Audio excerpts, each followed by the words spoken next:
Welcome to Shivam automobiles. நேற்று evening work shop close பண்ணும்போது ஒரு கஸ்டமர் வந்துட்டு என் வண்டி கிளச் ரொம்ப ஹார்டா இருக்கு அப்படின்ற மாதிரி சொல்லியிருந்தாரு.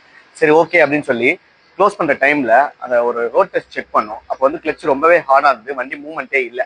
சரி ஓகே என்ன பண்ணலான்னு செக் பண்ணும்போது அதெல்லாம் கிளச் ஓன் அவுட் தான் ஆயிருக்கு, கிளச் தான் ரீப்ளேஸ் பண்ணோம் சார், நீங்க ஈவினிங் வண்டி கொடுத்துட்டு போங்க, நாளைக்கு ஈவினிங்குள்ள நம்ம வந்து வண்டியை ரெடி பண்ணி எடுத்துக்கலாம் அப்படின்ற மாதிரி சொல்லியிருந்தேன். அவருக்கும் சாட்டர்டே ஈவினிங் வந்து இங்க வெளியே போக வேண்டிய வேலை இருந்ததுனால எனக்கு கொஞ்சம் அந்த டைம்லயே முடிச்சு கொடுங்க அப்படின்னு சொல்லி கேட்டிருந்தாரு. சரி ஓகே சார் நம்ம பண்ணி தரோம் அப்படின்ற மாதிரி சொல்லியிருந்திருக்கோம்.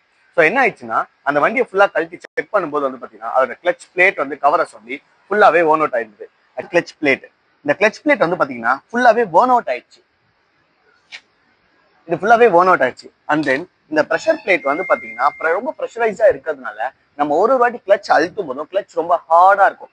ஸோ ஏன்னா நம்ம வந்து கிளச்சை அழுத்தும் போது இந்த ப்ரெஷர் பிளேட் மூலியமா தான் இந்த கிளச் பிளேட் வந்து பாத்தீங்கன்னா ஃப்ளைவீல்ல வந்து அட்டாச் ஆகி கியரை வந்து எங்கேஜ் பண்றதுக்கும் நமக்கு வந்து கியரை வந்து ரிலீஸ் பண்றதுக்கும் யூஸ் பண்ண முடியும்.